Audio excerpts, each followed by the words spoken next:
요한복음 12장 말씀. 6월절 6일 전에 예수님께서는 나사로가 살고 있는 베다니로 가셨습니다. 나사로는 예수님께서 죽은 자 가운데서 살리셨던 그 사람입니다.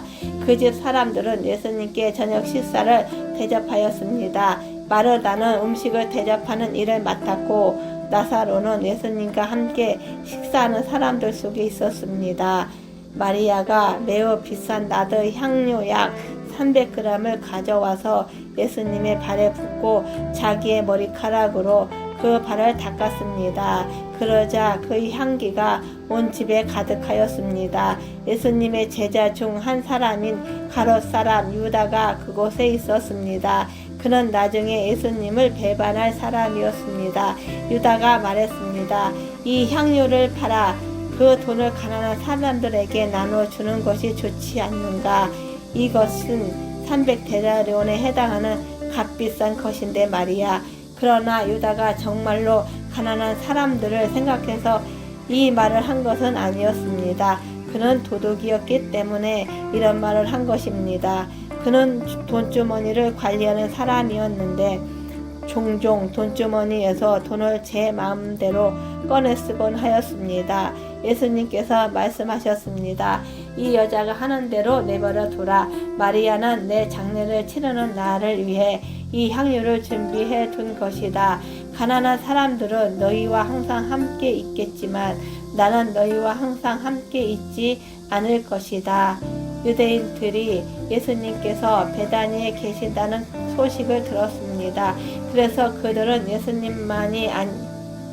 예수님뿐만이 아니라 예수님께서 죽은 자 가운데서 살리신 나사로도 보려고 큰 무리를 지어 그곳으로 왔습니다. 그러자 대제사장들은 나사로까지 죽이려고 모의했습니다. 이렇게 그들이 나사로를 죽이려고 하는 것은 나사로 때문에 많은 유대인이 예수님께 가서 그분을 믿었기 때문입니다. 다음 날 유월절을 지키러 온 많은 무리들은 예수님께서 예루살렘으로 오신다는 소식을 들었습니다. 그들은 손에 종려나무 가지를 들고 예수님을 맞으러 나갔습니다. 그리고 외쳤습니다. 호수안나 주님의 이름으로 오시는 자에게 복이 있을 것이다. 이스라엘 왕에게 복이 있을 것이다. 예수님께서는 어린 나귀를 발견하시고는 성경에 기록된 대로 그 위에 타셨습니다. 시온에 따라 두려워하지 마라. 보아라, 너의 왕이 오신다. 그분은 어린 나귀를 타셨다. 예수님의 제자들은 처음에 이 말씀을 깨닫지 못하였습니다. 그러나 예수님께서 영광을 받으신 뒤에야 비로소 이 말씀이 예수님에 관한 기록된 것이라는 사실과 사람들이 예수님께 이렇게 하였다는 것을 알게 되었습니다. 예수님께서 나사로를 무덤 밖으로 불러내시고 그를 죽은 자 가운데서 다시 살리실 때 예수님과 함께 있었던 많은 군중들이 계속해서 예수님께서 행하신 일을 증언하였습니다. 이처럼 많은 사람들이 예수님께서 행하신 이 표적에 대한 소문을 들었기 때문에 예수님을 맞으러 나왔던 것입니다. 그래서 바리새인들은 자기들끼리 이렇게 말했습니다. 보시다시피 우리 계획은 하나도 성공을 거두지 못했습니다. 온 세상이 저 사람을 따르고 있지 않습니까? 유월절에 예배 드리기 위해 예루살렘에 온 사람들 중에 그리스 사람들이 더러 있었습니다. 이 사람들은 갈릴리 벳세다 출신인 빌립에게 와서 요청했습니다. 선생님, 우리가 예수님을 뵙고 싶습니다. 빌립이 안드레에게 가서 말하고 안드레와 빌립은 다시 예수님께 그 말을 전했습니다. 예수님께서는 그들에게 대답하였습니다. 인자가 영광을 받을 때가 왔다. 내가 너희에게 진리를 말한다. 밀알이 땅에 떨어져 죽지 않으면 한 알이 그대로 있지만 죽으면 많은 열매를 맺는 법이다.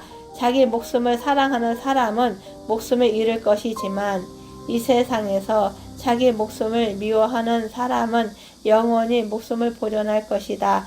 누구든지 나를 섬기려면 나를 따르라. 내가 있는 곳에 나를 섬기는 사람도 있을 것이다. 나를 섬기는 사람은 내 아버지께서 높이실 것이다. 지금 내 마음이 무척 괴로우니 무슨 말을 하겠습니까? 아버지, 이때를 벗어나게 해 주십시오. 아닙니다. 나는 이 일 때문에 이때에 온 것입니다. 아버지의 이름을 영화롭게 하소서. 그때 하늘로부터 내가 이미 영화롭게 하였고 또 다시 영화롭게 할 것이다 라는 소리가 들렸습니다. 곁에 서서 이 소리를 들은 많은 사람들이 천독 소리가 들렸다고 말했습니다.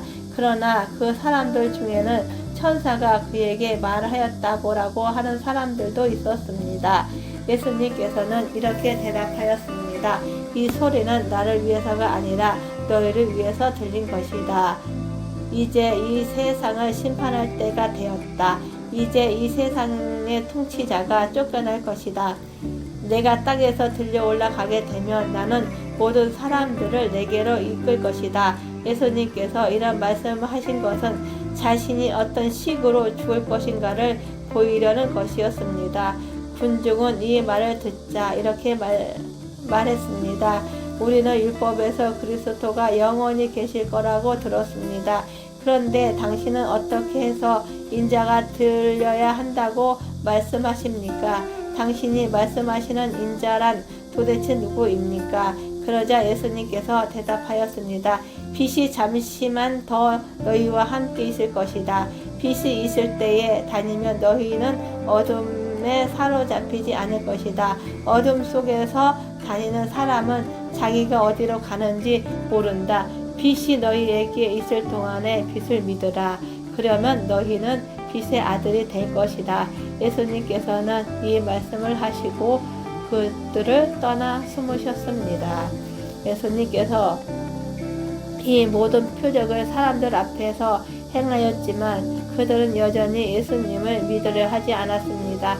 이것은 이사야 예언자가 말씀이 이루어진 것입니다. 주님이시여, 우리가 전한 것을 누가 믿었습니까? 주님의 능력이 누구에게 나타났습니까? 이런 이유 때문에 사람들이 믿을 수 없습니다. 다시 이사야 예언자가 말하였습니다. 주님께서 그들의 눈을 멀게 하시고 그들의 마음을 안고하게 하셨으니 그들의 눈으로 보고 마음으로 깨닫고 돌아와 고침을 받지 못하게 하려 하는 것이다. 이사야가 이런 말을 한 것은 그가 예수님의 영광을 보고 예수님에 관하여 말했기 때문입니다. 그러나 동시에 지도자들 중에서도 예수님을 믿는 사람이 많이 생겼습니다. 하지만 그들은 바리새인들 때문에 예수님을 믿는다고 고백하지는 못했습니다. 그들은 회당에서 쫓겨날까 두려워했습니다. 그들은 사람에게 칭찬받는 것을 하나님께 칭찬받는 것보다 더 좋아했습니다. 그때 예수님께서 큰 소리로 말씀하였습니다. 나를 믿는 사람은 나를 믿는 것이 아니라 나를 보내신 분을 믿는 것이다. 나를 보는 사람은 나를 보내신 분을 보는 것이다. 나는 세상의 빛으로 왔다. 나를 믿는 사람은 누구든지 어둠 속에서 머물지 않을 것이다. 내 말을 듣고 지키지 않는 사람이 있다 해도 내가 그 사람을 심판하지 않는다. 그것은 나는 세상을 심판하기 위해서가 아니라 구원하기 위해 왔기 때문이다. 나를 저버리고 내 말을 받아들이지 않는 사람을 심판하실 분이 계시다. 내가 이 한 말이 마지막 날에 그를 심판할 것이다. 내가 한 말은 내 스스로 한 말이 아니다. 나를 보내신 아버지께서 무슨 말을 해야 할지도 또 어떻게 해야 할지를 내게 명령하셨다. 그리고 나는 그분의 명령하신 영생이라는 사실을 안다. 그러므로 내가 말하는 것은 무엇이든지 아버지께서 내게 그렇게 말하라고 하신 것이다. 아멘.